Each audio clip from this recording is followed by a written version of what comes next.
Hello, everyone. Welcome in. My name is Megna. I am the event manager here at Book Larder in the Fremont neighborhood of Seattle. If you are just joining us, I would love to hear where you're listening from and if you're enjoying a beverage or a snack while you watch. You can use the chat function on your at the bottom of your screen to let us know where you're listening from, and be sure to select the all panelists and attendees option if you'd like everyone to see your note. Hello, Byron. Byron is in Nebraska. Welcome. We're going to get started in just a few minutes here. I'm going to wait for a few more folks to log in, and then we will kick things off. Again, my name is Megna. I am the event manager here at Book Larder in Seattle. And one of the happy surprises, I think, of doing virtual events has been that clearly we're able to welcome folks from all over the world and all over the country. Hank is actually in Sacramento right now, and April is tuning in from Australia. So we're really thankful that both of them were able to join us today. Looks like a few more folks are logging in. Hello to Danielle in Saskatchewan. Got Anna from Cleon, California. Friends of Hank's from Edmonds, Washington. Hello from Oakton, Virginia. Josie in Ashland, Wisconsin. Hi, everyone. Thanks so much for joining us today. All right, so we're here to talk with Hank Shaw, the author of Hook, Line, and Supper, his brand new book on fish and seafood cookery. Hank has done in-person events with us before, but for the time being, we are sticking to virtual, so hopefully maybe we'll be able to do something in person when it's safe to do that again. But Hank is a former restaurant cook. He's caught fish and dug clams for a living, and he now pays the bills writing cookbooks, fishing, foraging, and hunting. He's written 5 cookbooks, including Hook, Line, and Supper, the book that we're going to be learning about today. And as a food writer, his work has been published in Food and Wine, Peterson's Hunting, Garden and Gun, Organic Gardening, The Art of Eating, Field and Stream, Sacktown, and several other publications. This is a really beautiful book. There is so much information on fish and seafood cookery, and also how to store, prep, clean, you name it, your catch or your market haul. So I'm really excited to hear about the book today. Hank is going to be joined in conversation by April Vokey, who's a FFF certified casting instructor, a fly tying instructor, traveling speaker, and an eternal student of life, love, and conservation. April began her guiding career on the Fraser and Harrison rivers for sturgeon and salmon, but left after several seasons to found her own guiding operation, Fly Gal Ventures, in 2007. She has written numerous industry-leading publications, including Fly Fisherman, Fly Rod and Reel, and Fly Fusion magazines. And currently, she is the host of the Anchored Outdoors podcast. So we're really excited to have her. Thank you for joining us all the way from Australia. I'm going to hand it over to them in just a moment here, but so the book, if you are interested in buying it, is available at booklarder.com. We do ship nationwide and actually all across the world as well. So I'll paste a link in the chat if you are interested. We will have signed copies. Hank did send us some signed copies, so thank you for doing that, Hank.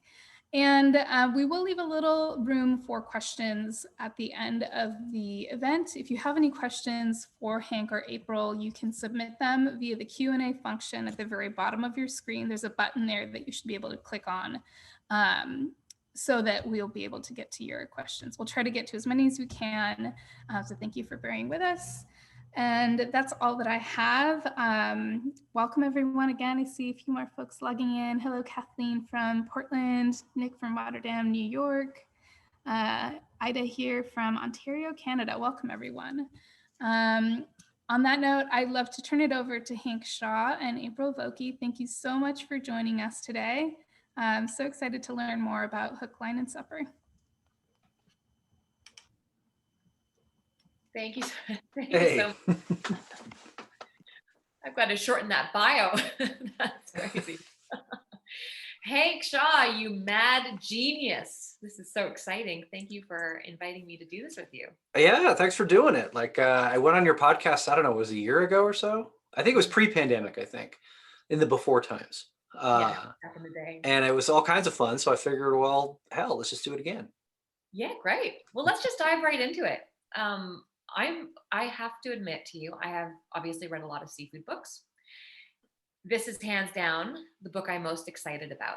I went through it Yay. last night and I mean, there's so much information in there, from how to source your fish, how to process your fish, how to store your fish, leftovers. The leftover chapter blew my mind. So Microwave, that's it. That's the whole chapter. Right. No, I think you said to put everything in steamed paper bags. You love steaming things in paper bags, right? He does not like that. All right. Well, let's just talk about the book and find out. I would like to know how it's different from your last 4 books. Obviously, it's seafood centric, but Right. I thought you might want to let everybody know what the main difference is. The joke is that this is the first book I've written that does not involve gunfire. So there's that. But along those lines, it's so this is my 5th book, and every one of the books that I've written before, so Pheasant Quail Cottontail, Buck Buck Moose, Duck Duck Goose, and then my first book, Hunt Gather Cook, you can see a trend. Every one of those has been kind of wild forward, to lack of a better term. So even the duck book, even though you can buy duck and you can buy turkey and you can buy quail and rabbit and that sort of thing, the book's kind of geared more towards hunters in those senses. This one's kind of the opposite. So this one is not in any way really, really stressing fish that you catch, with a few exceptions. Because number one, I love octopus and I love shrimp and I love, you can catch crabs for sure, you can catch lobsters, but there's a lot of really amazing things that I loved and I have loved for my whole life, that you just either I can't catch. I mean, I don't know if you've ever tried to catch an octopus. It's not that hard. It's not that easy. They can escape from anything. And then I just really wanted it to be kind of a codex, a kind of all in kind of fish, seafood, catch it or buy it kind of a book, in the sense that I spent a lot of time as the fish and seafood editor for a website called about.com, when it was owned by the New York Times many years ago now. Geez, it's got to be 15 years ago.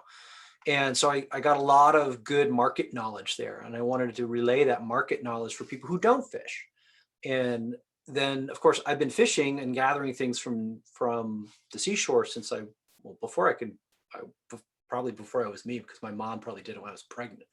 So, but like my earliest memories are digging clams and catching bluefish and fluke and that sort of thing. So it's kind of a life's work, whereas a lot of the other books that I've written have been an adult life's work. This one goes all the way back to the beginning. Yeah. Well, on that note, that brings me right into my next point. Is I really feel like in this book, you welcomed us into your life. It almost is like I'm going to your house and you're like, sit down, here's a beer, let me tell you some stories. I can hear your voice through your words, which is obviously really important. You're sharing family recipes. There's family photos in the book, which I thought was just a fantastic touch. And I wanted to ask you, because I noticed that your mom is a very prominent figure in your book. You share some of her family recipes. Were any of those recipes up for debate? You know how some families have recipes that they will never see the light of day. They have to stay within the family. Did you experience any of that? Nah, I mean, like, we're not that kind of family. Like, it's usually like, so I grew up in New Jersey, right? So I know of which you speak, because there's any number of nonnas and mostly old Italian ladies and old German ladies like, nope, stays with the family. And then mom's just like, nope, I'm happy to have them in the world. And the closest would be that Maine clam chowder recipe that's in there, that's been in our family for over 100 years now. I give it to people exactly how it should be done. which is slightly technically difficult, but I also give you the hack to do it if you don't want to do it the way that we've been doing it for a century. Because I don't know if you guys ever had broken New England clam chowder. It kind of looks like baby barf is in your clam broth, which is super gross, and you don't want that. So I'm giving you the opportunity to avoid all possibility of that with the hack. Tell the hack. What's the hack? Cream, heavy cream. So my mom makes basically a Rhode Island clam chowder, which is what you think of as a New England clam chowder, but it has zero dairy in it at all. That's a Rhode Island clam chowder. And a Maine chowder is very brothy, and it's not that gloppy stuff that you can stick the spoon in, because so the origin of that, side note, the origin of the awful, horrible chowder that you can stick that spoon in and it's just wretched, is from the tourist trade, right? So any pimply teenager can, make the roux and make the chowder from that. And if you make that big, strong roux that's really heavy, that makes that chowder thick, well, you can't break it. It won't break. So like it's teenager proof. Whereas the Maine chowder can absolutely break if you get it too hot, and because it uses evaporated milk. And so that's what my mom does. So my mom makes the broth, cools it, adds it evaporated milk, and then brings it up real slow. It's called ripening. And it works great if you have the time to do that. But if you don't have the time to do that, which is to say you've made your chowder the day before, if you're making it one day, you can eat it that day, just add heavy cream as the dairy component, and it is basically the same thing.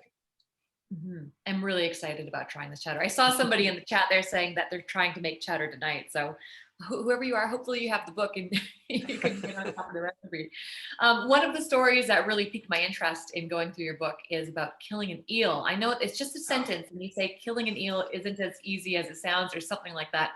And you had my brain percolating. So what's the deal? Why is it so hard to kill an eel? So you've seen The Princess Bride, right? Eels are only mostly dead. If they were all dead, they would be easy, but they're only mostly dead. It's very similar to like catfish and some other river fish, where like you can have these things in your cooler for like a 2-hour drive home, and you open the cooler and the eel will be like, hey man, what's going on? They just don't die. And it's disconcerting until you know what's going on. So if you're catching eels and you're catching eels, you bring a bucket of salt. And, like you buy a 5-pound thing of salt and you put that in the bucket. And then if you catch an eel, oh, by the way, pro tip, don't ever net an eel, ever, ever, ever, ever. Why? Ask me how I know. How do you know? So eels are slimy, right? Yeah. So eels basically can do they're like a hagfish that can tie themselves in knots. So they ruin your net. You go catch one eel with your net, and then you have to throw the net away. It's a disaster. So you lift them or lose them. Like if he falls off, he wins. If he doesn't, you throw him in the bucket of salt because of that slime. The salt kills them real quick, and it removes all of that slime. And so I learned that on the shores of the Rappahannock River in Virginia in around 1997. And because the eels run in the Rappahannock, and we'd be catching them, and a lot of the guys around would be like, just throw them back, or they're striped bass bait or whatever. And they're very excellent striped bass bait, but they're also amazing if you've ever been to a sushi restaurant and had unagi. And there are some sustainability issues around real unagi that we could get into if we wanted. But if you catch it, clear conscience. And barbecued eel and smoked eel are very big in the Northeast. So smoked eel is one of the traditional Feast of the Seven Fishes items in Italian families in the Northeast. So I've been eating them ever since. And then, there'd be always the one guy like, oh yeah, I need a bucket of salt, and don't net them. And I learned from them. Fantastic. Now you know, the more you know. Something else that piqued my interest was you mentioning picking up the fish by the head, damaging the meat. Can you explain that for people listening? Yeah, so this one I picked up very recently, actually. I'd gone much of my life picking up fish the way everybody else picks up fish until I became a commercial salmon fisherman in Juneau, Alaska. So this is an Alaska thing, and there's science behind it. And it is especially true for non-scumbroids, which means, your king macs, your jacks, your big mackerel, and your tunas. They have a different bone structure and a different structure, so they're not as harmed as if you pick them up by the tail as salmon, any flatfish, any like a laker if you're in freshwater, a big burbot, a really big walleye. So in general, fish's flakes go one way, so they kind of all face back towards the tail. And so a fish swims through the water that way, and if you pick him up by the head, all of the flakes are going to hang the way that they're designed. So they back towards the tail. We're all good. If you flip them and hold them by the tail, all of the flakes are going to hang against gravity. So you have the potential, and with salmonids especially, like lake trout and all the salmon, you get what's called gapping. And gapping is, if you've ever filleted a fish and you see the fillet, it looks like somebody gaffed it right in the middle. There's this huge gap in the meat flake, and it looks weird, and you don't wonder what the hell happened. That's what happens. Somebody picked it up by the tail, and it can happens very, very commonly with lingcod here on the Pacific coast. And I actually have a picture of it in the book from a lingcod that was mishandled on one of the boats I fished on. Right. Well, see, I'm learning stuff right now. And yeah, I know that you had a little blurb in there about ikejime. Am I saying it right? Ikejime? Yes, ikejime. And yeah. I wanted to, can we talk a little bit about that? You bet. Do you want to explain what it is? So it's a Japanese technique that is primarily geared towards the sushi trade. And it is a very effective way of killing a fish very quickly. It's also very difficult. So you have a fish, and the short version of it, and there's a couple different ways and depends on the size of the fish, but let's just say I have a fish that's about like that. So you catch the fish, pick him up, and you cut right behind his head down to the spine. You gotta expose the spine, and you jam like a wire hanger, depending on the size of the fish, into that spinal column, and the fish goes and dies. And it works really well, it works very fast, and what the net effect of it is, for reasons that I don't fully understand, the fish will remain firmer way longer than it would be no matter how else you treated it. So if you have a sushi trade, right, where a fish was caught on a Tuesday and it's flying all over the world, and it might show up at, Takashi in Salt Lake City on a Friday, because they did ikejime, it's basically just as good as it was that night. Whereas every other method of treating a fish on the boat won't be as good. Now there are methods that are almost as good, but that whole spine jab, it's real. It actually is worth it if that's what you're looking for. It is a pain. It's painstaking.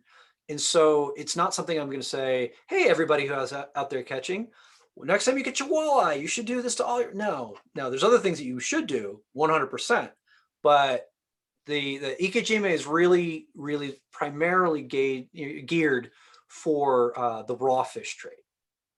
Got it. That makes sense. Now I'm going to open up the participants here. Mm-hmm. Can you all raise your hand? I think this should work. I'm not an admin except for you. Can you raise your hand if you catch your own fish?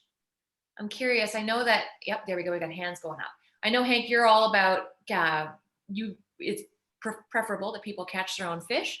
I just want to get everybody a decent idea on who's catching and who's buying. Thanks, Frankie. There's nothing wrong with either or. It's just that it's going to let me figure out where to go from here. Yeah, so we got a lot of anglers on here. Excellent. How is this book going to fare for, I see your sister on here. Hi. I think it's Laura, your sister. She is one of them. How is this book going to fare for people who don't? Because there are quite a few people who don't fish. Mm-hmm. So for our passionate chefs but not anglers, how is this book going to fare for them? So this whole front section of the book is the knowledge, which as a term I'm kind of borrowing from another amazing fish chef whom you know, Josh Nyland. The beginning of this book is geared. It's kind of like a ping pong game, but like, one section's for anglers, one section's for people going to the market, and it goes back and forth. And in a great sense, it's applicable to both in a lot of ways. So it teaches you how to pick fish at the market. A lot of people don't know what a good fish looks like. Sometimes you know it when you see it, but it's sometimes you want it codified. The short version is bright eyes. The eyes are the windows to the soul. And you can have fish that is okay to eat that has dulled eyes in a couple of rare instances. And as a side note, this is one of the reasons why this is my 5th book and not my first, is because virtually every sentence that I say about fish and seafood, there's somebody like right there in my skull going, well, what about that fish? And it's true, because like there are certain fish that just have cloudy eyes. There are also fish whose eyes cloud like that. But in general, they're going to look beautiful. They're going to look glassy. You're going to want to take a picture of them. Like they're that pretty. The other one is if you can see the gills, which you should be able to if you're buying a whole fish, they should be one of two things. They should be a beautiful crimson, or as I prefer, it should be a very pretty rose pink. So the crimson is a fish that's very fresh, but it was not bled. The pretty pink, the kind of the rose pink in your mind, that is a fish that has been bled, but is still fresh. If you look at the gills and they're kind of brick colored or worse, don't buy it. So there's things like that.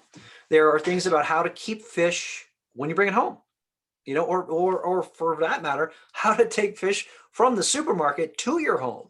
Like, I can't tell you how many people I know who will buy fish in a Sacramento summer where it's 110 degrees sometime or more. They'll be like, oh yeah, we're just drove it home. And they're like, amazing, it stinks. Like, well, duh. You live a half an hour from your supermarket and it's 127 in the side of your car, and you didn't put that thing on a bag of ice. So simple things like that. And then in the fridge, here's one that'll might twist your brain a little bit. So, okay, if you have a piece of beef in the fridge, now a cow's body temperature is somewhere around 100 degrees. It's a bit higher than ours. So you put that piece of steak, the piece of cow, for the lack of a better term, into the fridge at 36 degrees or thereabouts. That's a huge drop, huge temperature difference. That beef is going to stay in good shape. And for all the hunters out there, venison's the same way. That red meat is going to stay for days and days, like 10 days, 14 days, even in your fridge, if it goes from like dead to your fridge. In the market, there's a lot of days in between when the animal died and when it gets to your fridge. But now imagine a codfish or a salmon from Alaska. Well, they really kind of like water that's 40 degrees or 42 degrees or colder. Well, you put that piece of meat into your 36 degree fridge and you see it's only a few degrees. Like, so that fish is going to go bad much faster than a piece of red meat or a bird or that big old catfish you caught in the Missouri River in August, because that fish lives in like 70 or 80 degree water. Same thing with Gulf of Mexico fish. All fish that live in hot water or warm water will keep better in your fridge than fish that live in cold water. And so that's just you don't have to catch fish to care about that, because it's like, well, what fish did you buy? Well, codfish, it's cold water fish. You have to put them on ice in the fridge. Otherwise, you only have days, maybe 2 days, maybe less. Ooh, and you cover all of this in the book. All of it. Something else that you cover that I was so happy to see was about, the fishy fish and that ammonia smell and the chemistry, the chemical reaction of what's happening. Can we explain to people listening what makes fishy fish, why it does that? It's a particular enzyme that exists only in saltwater animals, because freshwater fish will stink eventually, but they lack the enzyme that gives you that fishy fish smell. And so you can actually have, and I have eaten them, freshwater fish that have been sitting in the fridge and a little too long, and you pick it up and I'm like, it's fine. It's not fine. Where that will never happen with a saltwater fish because of this enzyme. It's related to how saltwater creatures regulate salt within their own bodies. And if you get to the elasmobranchs, there's your $20 word for the day. That is the skates, rays, and sharks. They actually, for lack of a better term, pee through their skin. All of them do. And so with that set of animals, which are very old, they go back 400 million years, that's their system for excreting waste. And so if you do not treat sharks, skates, and rays very carefully, you can grill up ammonia shark steak on your barbecue and you will not be happy. Right. What about water? What role does fresh water coming in contact with the skin? Yeah. So fresh water in contact with saltwater fish is bad. Now, there are a couple of caveats to that.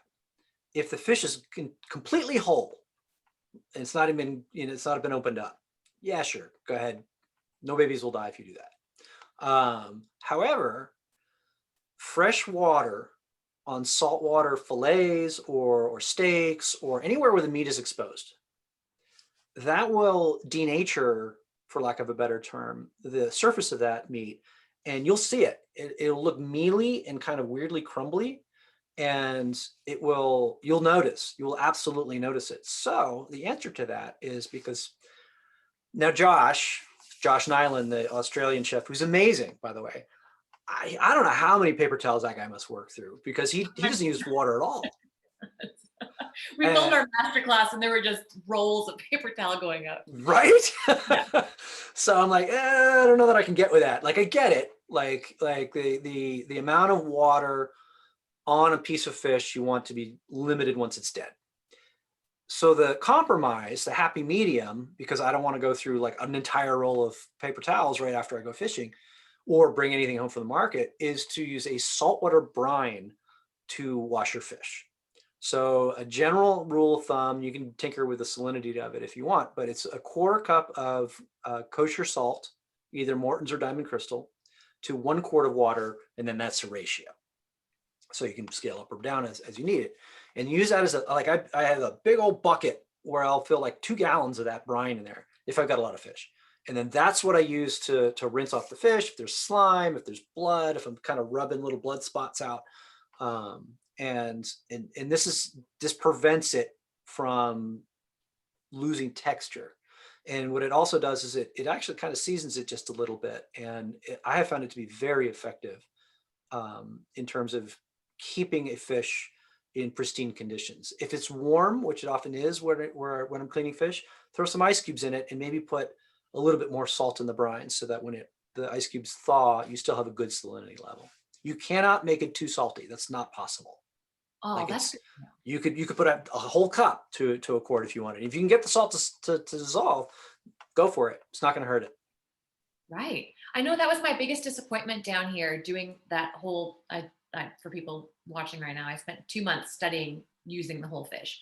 And I found that the markets, all of them here in Australia, were using fresh water with their fish. And it was really disappointing. So I had to go and find a market, develop a relationship, and ask them not to rinse my fish and various parts of the fish with fresh water. Is that something that happens a lot in America and in North America?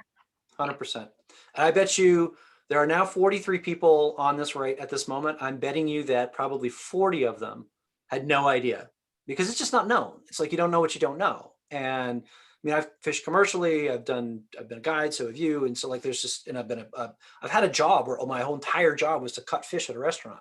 So it's kind of a secret knowledge that if you aren't exposed to, how would you know? I mean, it makes perfect sense. Why shouldn't I wash this fish with water?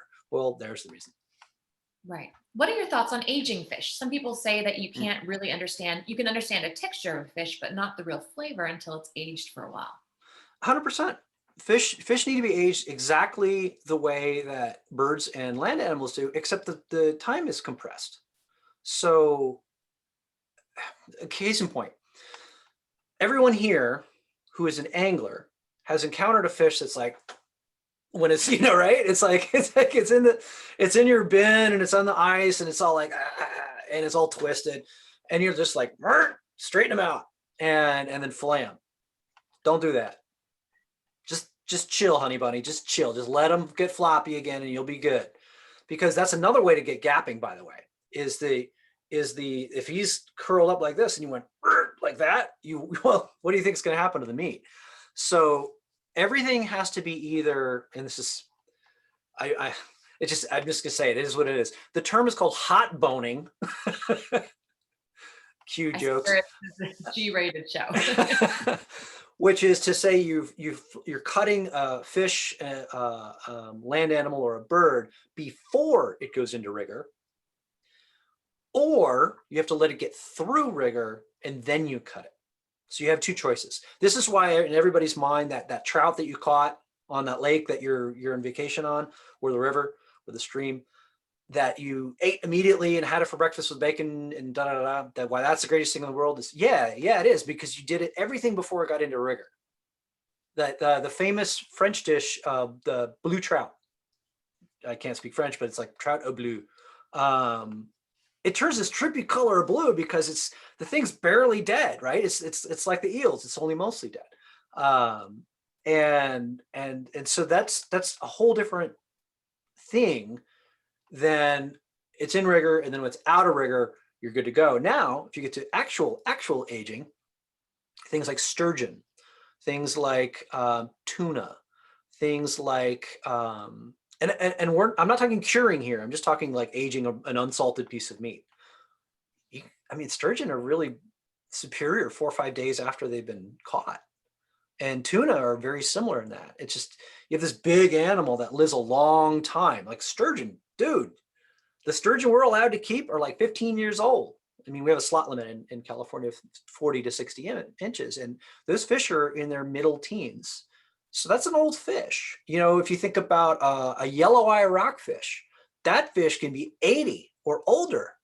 So you've got this process where the fish is just, it's got to do its thing. And you would never dry age or even wet age like a herring.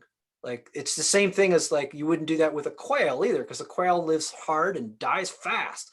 You would do it with a goose that could be in a teenager or older. The oldest recorded goose ever recovered was 31 years old. They know because they have bands on their legs, by the way.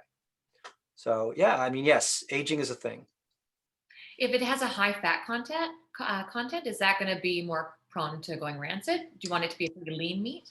You could do either, but it's a temperature thing. So if it's just like ducks, if you dry age ducks, I live in California, so we have fat ducks because they eat rice and it's their wintering ground. They're there on vacation.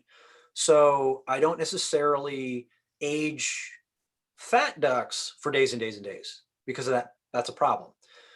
Same thing with fish. So if you have a super morbidly obese, like, I don't know, a tuna, for example, or a salmon, I don't know that I would age it for more than it would go through rigor, because here's the thing. It's gone through rigor, you cut it, and then you still get like 4 or 5 days in the fridge before you've got to put it in the freezer or smoke it or whatever. So I don't know that you need more than that. Got it. How many days does it take for rigor mortis to go away? That's something I never Hours. Really... Hours. It doesn't take long. Yeah, now crazy, big old lingcod, like a lingcod that's this big, that could take 24 hours. And I've seen it take 24 hours, and I've seen it take a little more than 24 hours, but I've never seen it take more than 48, ever, even with tuna. Got it. Let's debunk some myths, if that's okay. I was delighted to read about cornmeal. Let's talk about clams and cornmeal. I had $1 for every time. It's like, hey, put cornmeal in with your clams. It cleans them out. Like, I could eat it the French Laundry.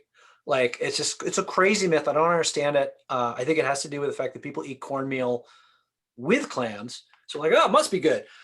No, understand biology, ladies and gentlemen. Clams filter through gills. Cornmeal is bigger than what they eat. You can't get it in there. That's not going to work.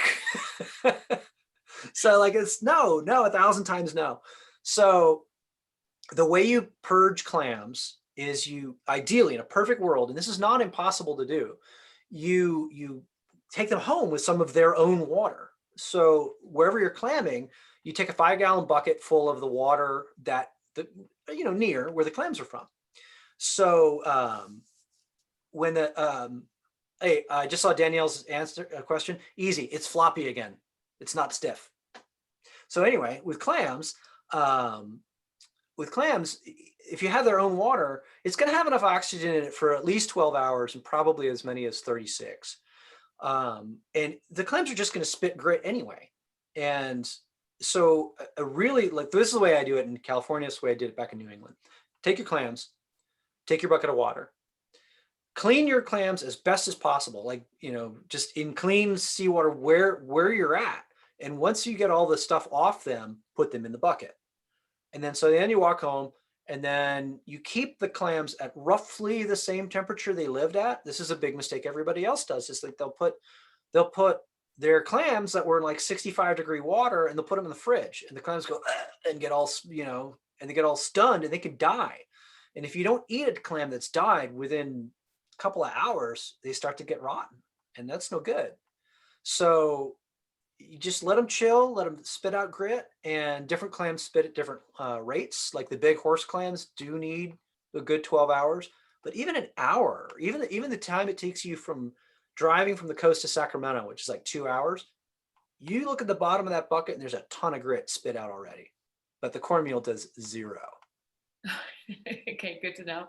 Any other myths that you debunk in the book? Well, I am going to write a book eventually about fish prejudice. Okay. So you, me, everybody listening to this, and all of our friends and all of our friends have some weird preconceived notion that fish A is good to eat and fish B is not good to eat. Having never tried fish B, it is what it is. It's a vaguely papal mystery. And people, they're like, okay, yeah, a freshwater drum, not good to eat. Why? I don't know. It's like, okay, I call BS on that, like, because I don't understand why. But what I try to do is to try and free people from the myths of this fish is bad or this fish is good. Now, there are certainly fish that are more challenging to work with than others. Like Chupik is one, which is the bowfin. That's a challenging fish to work with because if you don't do it right, the meat turns to paste. Arrowtooth flounder would be another case because they do the same thing, where you get like wallpaper paste as the meat because they have a weird enzyme. And so yes, there are fish that have legitimate technical or mechanical issues to them. Menhaden is a great example. Like there's a reason it's turned into fish meal. I have done my level best, and so has our friend Barton Seaver done his level best to try and get this bunker edible for humans. You can eat them. They won't poison you, but boy, it's like eating greasy cat food. No bueno. So yeah, I mean, I guess the short version is, I do a lot to try and get people to try what they would think of as alternative fish. What about carp? I think that's something I've always wondered about, and I see there's other species popping up. We can definitely address these in Q&A, but carp is one that's really interesting because that is one of those fishery that is quite sustainable. You should be able to take a carp out of there. I've heard that they are edible and delicious if they're bled. What's your experience with eating carp? That is very true, because carp are bloody fish. There are certain fish that are just damn bloody, like shad are bloody, tuna are bloody, salmon are bloody, and carp are bloody. So you definitely want to bleed them. So the bad rep that carp get are twofold. One, they can live in really gross water, whereas their cousins, the native cousins here in the United States, all of the suckerfish, the buffalo, the moon eyes, and all of these sort of carp-like fish, they are very sensitive to polluted water. So if you're catching suckers or dace or moon eyes or buffalo, chances are the water's not going to be that bad in terms of pollutants. Where carp is like, whatever, dude. They're like the Big Lebowski of fish. They can live in anything, and they're just chill. Now, the other one is they have an extra set of Y bones that stick up off the back of the fillet, very much like pike. So I have a diagram in the book on how to fillet a pike, and it uses the same technique for a carp. The skin is muddy, and the bloodline, that dark line down the center of them, is very fishy.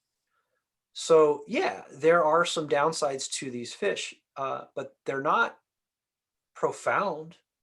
I mean, especially because carp are so plentiful. It's like they're great smoked, they're great on the barbecue, they're great chunked and fried, they're great made into fish cakes, and then I can go on and on. It's one of those fish that everybody wants every wild mushroom that you find to be good fried in butter. Everyone wants every fish that you catch or buy to be perfectly fine breaded and fried. Well, sorry, ladies and gentlemen, this is not the case. Lots of them are, but there are plenty that are delicious that you just, I mean, I can't even imagine a deep fried, sardine. Like, ugh, like I'm going to cook a sardine any number of ways, but I'm not going to batter it and fry it. So there are all these examples. And one of the things about the book that I think is very important to note is that the book is not species specific. The book is entirely designed for you to work with whatever you buy at the market or whatever you catch. And because the simple fact is the vast majority of fish species are interchangeable. So is a beeliner snapper different from a smallmouth bass, different from a walleye, different from a Pacific rockfish? Absolutely. But if you use any of them in the same recipe, you're fine. So I do mention in places where like, yeah, you probably don't want to do that. But the instances where you cannot substitute a fish or a seafood, like think about it. Oh, I've got a fish and chips recipe, right? Well, there's no law that says that you can't use that for shrimp or calamari or whatever. So very few instances in this book will you come across a recipe that will not work with whatever it is that you happen to have in your refrigerator at the moment. Yeah, you do not discriminate. And I was so excited to read it going, well, whether I'm at home and I split the year between Australia and Canada, regardless of if I'm in North America or down in the Southern Hemisphere, this book is applicable. And I mean, really, you could have split that book into two parts and sold two different books because the beginning few chapters and the bits in between about, they're just this encyclopedia of knowledge. And then obviously the recipes just take it to the next level. So it doesn't discriminate from, to where you live, what fish you have access to, whether or not you're an angler. But you know what I really liked about it too, is I don't feel like I need to be some sort of French cuisine chef. I feel like I can bring this to my chef friends and I feel like I can cook them. I feel like my mom can cook the recipes. It really feels like this book is it's accessible, right? You can cook any of those meals. I have moved a long way from when I first started doing this, where I used to be more fond of tweezer food and more fond of tweezer food. I used to be more fond of it. I used to be more fond of like really esoteric plating, and I still get it's like an itch I still get every now and again, but I don't cook like that anymore. I think most of us who cook for a living, who get older, ultimately we want you to have fun. Ultimately, we want you to be able to do the recipes, repeat them, and we want to make you happy. And I mean, sometimes if I give you this fancy, like I have a picture of it in the book. It's called Walleye Minot, because I caught these crazy walleyes up in Minot, North Dakota. And then, I did a super chefy dish. But even that, which looks kind of chefy, it's really just a barley risotto with a butter poached piece of fish. The one real chefy thing on it is I did a fish chicharron on top. And so yes, there are kind of really funky, kind of esoteric stuff in the book, but there are tons and tons and tons and tons of recipes you can do in 30 minutes on a Tuesday. Yeah, and that's the vibe I got. Let's do a quick fire real quick before we take some Q&A. Mm-hmm. Favorite recipe in the book? Personal favorite recipe. They are all my children. There's not one that you, if you could go cook yourself something up tonight. Nope. They are all my children. Favorite species of fish to eat? Hard one. It's a toss up between yellowtail, the yellowtail jack, and the California white sea bass. Okay. Favorite place to go fishing? Anywhere where there's salt and sharks. Favorite cultural dish?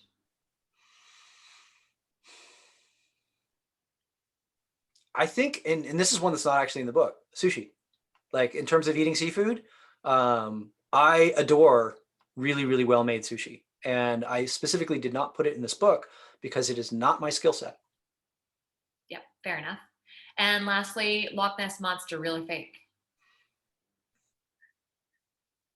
I'm going to say, if I told you, I'm going to have, because I am Scottish and our clan is from the area right outside of Loch Ness. So I didn't think I could tell you.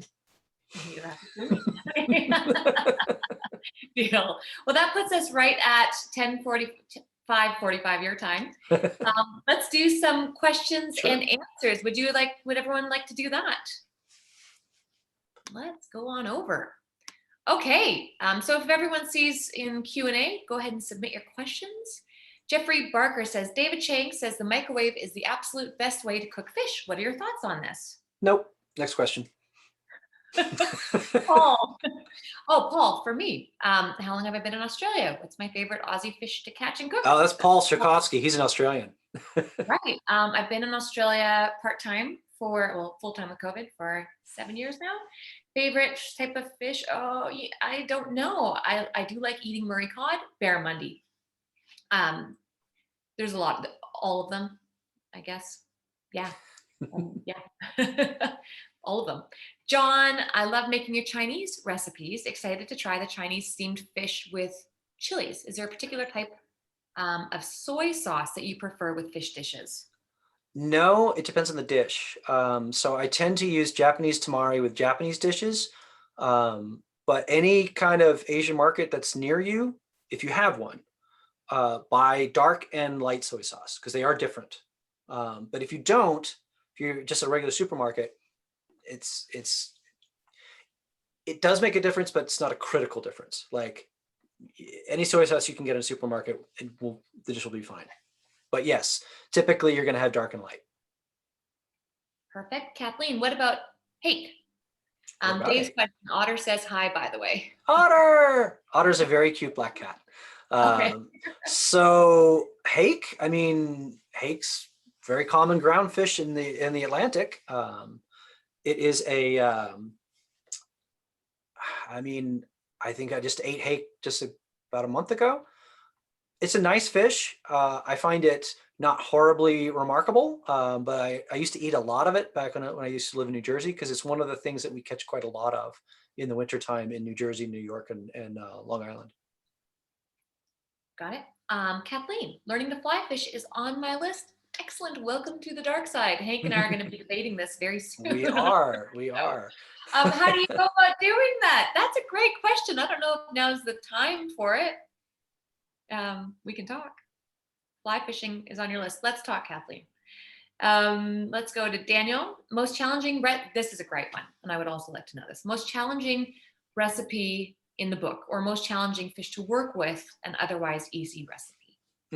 I don't actually have every single recipe committed to memory. There maybe one of the more challenging ones, and even then it's not really technically challenging, it just takes a while, is the tamales. I have some real deal tamales from Nayarit, and they'll take you a while to make. So there's that. I mean, here's the short version is I almost never ask you to do something technically difficult. I may ask you to do something that takes a long time.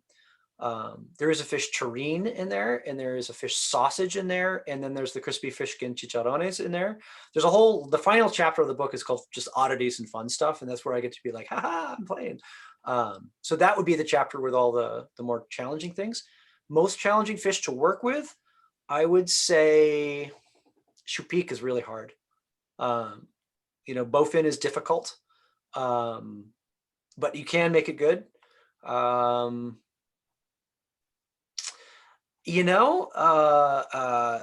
Pacific surf perch can be challenging because they're very soft flesh, very soft.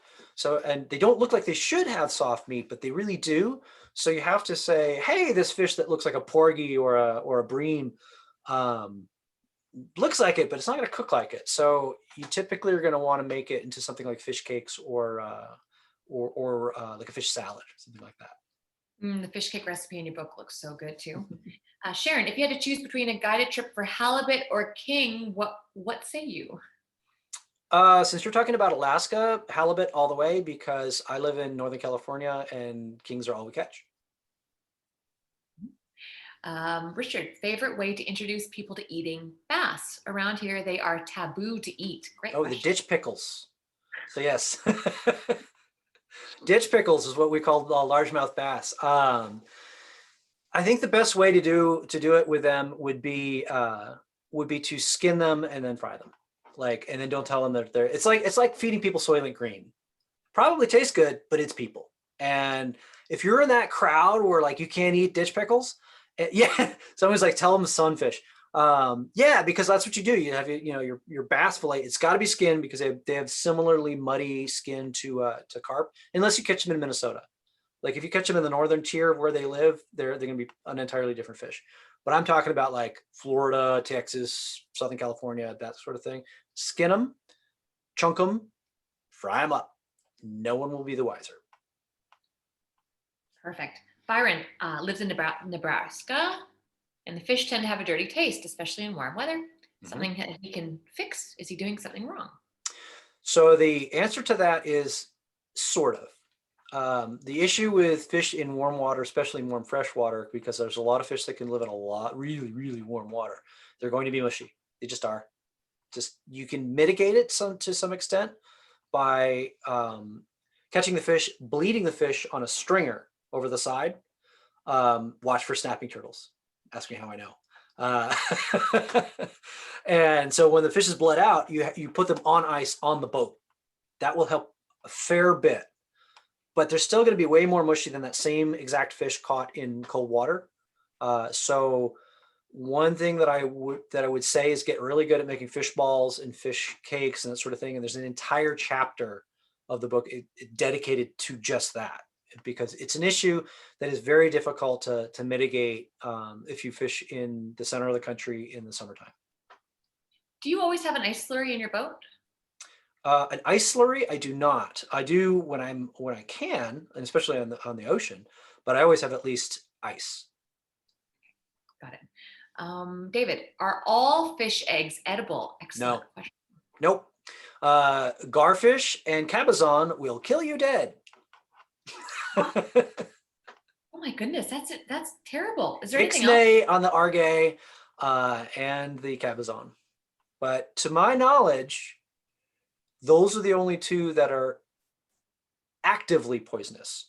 There are a great number that are like, oh, that was disgusting. And you're just going to have to like go through it with your taste. Like I have a big list of ones that I like, but there are some cases like I don't like halibut roe. Some people do. That's just to me. Someone was like, I thought there was a recipe for garballs in the book. Nice, well played. Not those kind of garballs. Adam says, are there recipes or techniques that ended up on the cutting room floor, but were hard to not include in the book? Can you tell us about any? Yeah, there were a bunch of recipes, and so there's a few recipes that appeared in my first book, Hunt, Gather, Cook, that I kind of wanted in this one too, but if you have the first book, you have it already, and I didn't want to necessarily reprise it. And there's a lot of Mexican stuff.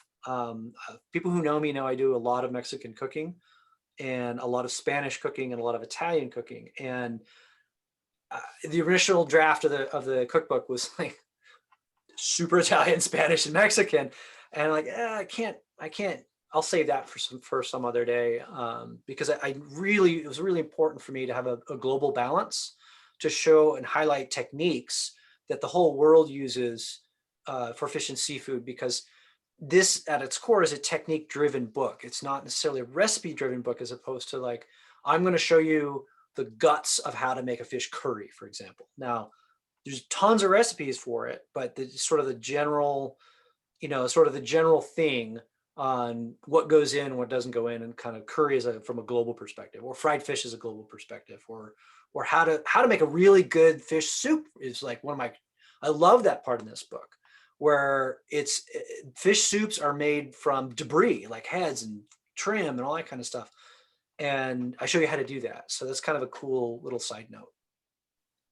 Yeah. On side notes, I made your venison stock the other day because we just finished the rut down here, and that's right. Yes, amazing. Thank you very much for that. So many tricks, so worth it. Okay, Anthony is saying, yep. Rinsing salt water or salt fish with fresh water. I recently caught some squid and knew rinsing in fresh was a bad idea, but the ink was getting everywhere. So he went for it. The ink instantly diluted and seemed to have no ill effect. Thoughts? Yeah, I mean, squid is a little bit more resilient. Where you really notice it is in finfish flesh. You really, really, really notice it there. And yeah, I mean, again, no babies will die if you do it, but we're trying to get you a better product. It will taste better. Like it won't be a disaster if you flush saltwater fish with fresh water. It's just better if you don't. I have a personal question. Not a personal question, but a question. Like squid ink pasta and stuff. How would we collect the ink? Very carefully. And that's a joke, but it's also real. So if you're squid jigging, many of the squid are going to squirt ink, and there won't be anything on the sack. But if they don't, when you're dissecting you're cleaning your squid, you can see it. It's a little tiny little bag, silvery bag that has black on the inside, and you kind of like, if you ever cleaned it, this will be gross for a lot of people, but if you've ever cleaned a deer and you've got the bladder in it, like, and you don't want that to burst, it's like this, except that what's inside is edible. And you need a bunch of squid or big squid for enough to do risotto or squid ink pasta. I've done it a bunch of times, but that's one of those things like, that's nice, honey, let's never do that again. And so you buy it. Okay. Got it, noted. Tara would like to know the recipes. What recipes or types of fish would you recommend to someone just starting out with seafood cooking? Easy entry points. Great question, Tara. I would say salmon of any type, if you like salmon, because salmon's fat content makes it a little bit bulletproof. Even overcooked salmon is still pretty good. Whereas super overcooked halibut, for example, is kind of like bad chicken breast. So fat is an insurance policy. And the fattiest fish that most people buy is salmon, I think, at least in the United States.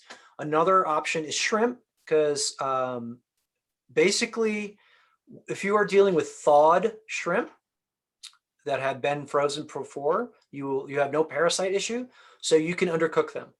And I highly recommend that you undercook them so that you know what real shrimp tastes like, as opposed to overcooking them, which then you know what kind of rubbery chalk tastes like. So if you don't like it, you can always cook it more. This is a universal truth of all cooking. Undercook it, ladies and gentlemen, because guess what? Oh, it's undercooked. Put it back on. Like, you can't uncook something. It's just not possible, at least not without folding the time-space continuum. So if you're going to make a mistake, undercook something.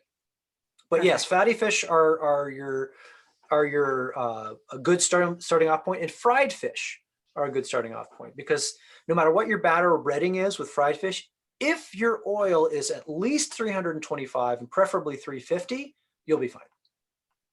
Excellent. Tina says, so if you are using a saltwater fish and want to make a stew, then you need to cook, saute, or bake it first before adding fish to the liquid? Question. Nope. No, because the fundamental thing about any kind of fish stew or fish soup or fish broth is that the actual fish or seafood is the last thing that goes on, except for maybe like a parsley or a fresh herb. So you're just dropping it in, and your broth is already salted, right? So it's basically a brine. and yeah, I mean, there's only one exception to that, and again, into the exceptions, right? And that's octopus. Octopus requires quite a long time, and so does squid, unless you just throw it in right at the end. Squid needs either like 30 seconds or 30 minutes. Oh, okay, good to know. Keith, what do you have to say about sustainable seafood or fish? And what about the other fish in the process of commercial fishing? What's the second half of that question? What about the other fish caught in the process of commercial fishing? So I would imagine bycatch. Yeah. I think we have come a long way in terms of legalizing bycatch, in terms of creating permits that recognize that there is bycatch in certain fisheries. Incidentally, the gillnet fishery that we do in Juneau and in Southeast Alaska, the bycatch is virtually nothing. I worked pretty much an entire season a couple of years ago, and we had like 6 steelhead in the entire season, and then no other bycatch. I mean, we do get little starry flounder, but they're alive, and you just throw them back and then they swim back. So there's no loss. So every fishery has a different level of bycatch, and the ability to actually sell that bycatch is a huge boon to the fishery, because it means those fish are not thrown out. And in terms of sustainability, we can all get into the weeds very deeply with sustainability, and I do. But if you're just a normal human living a normal life and you're like, oh, how do I even do this? There's two very good, but not perfect rules to live by. Number one is to catch it yourself, because fisheries in North America are regulated to the point where if you follow the rules, you're not going to hurt the resource.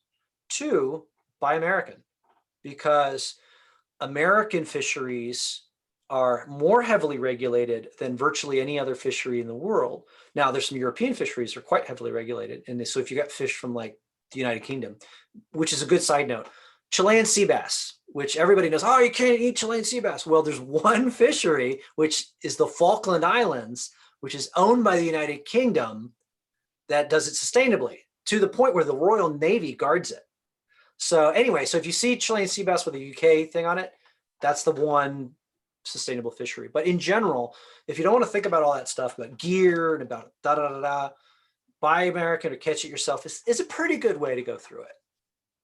Yeah, excellent. Ilda is excited about the book and is asking, it's her second fish cookbook. Anything on salted cod? What are your thoughts on sous vide fish? Salted cod, yes, I have a recipe on how to make it, and I have a couple recipes that use it. So I'm a big fan of bacalhau, depending on which country you're from. And in terms of the second part of the question was? Sous vide. Sous vide. I'm generally not a huge fan of sous vide. And the case of seafood, there's an issue with it. So the process of compressing a piece of fish creates lines on it that don't go away. And if that doesn't bother you, go for it. But it bothers the hell out of me, like, right? We've got a beautiful piece of butter poached salmon or whatever fish, and you've got this sort of seam line around it from the compressed bag. That drives me insane.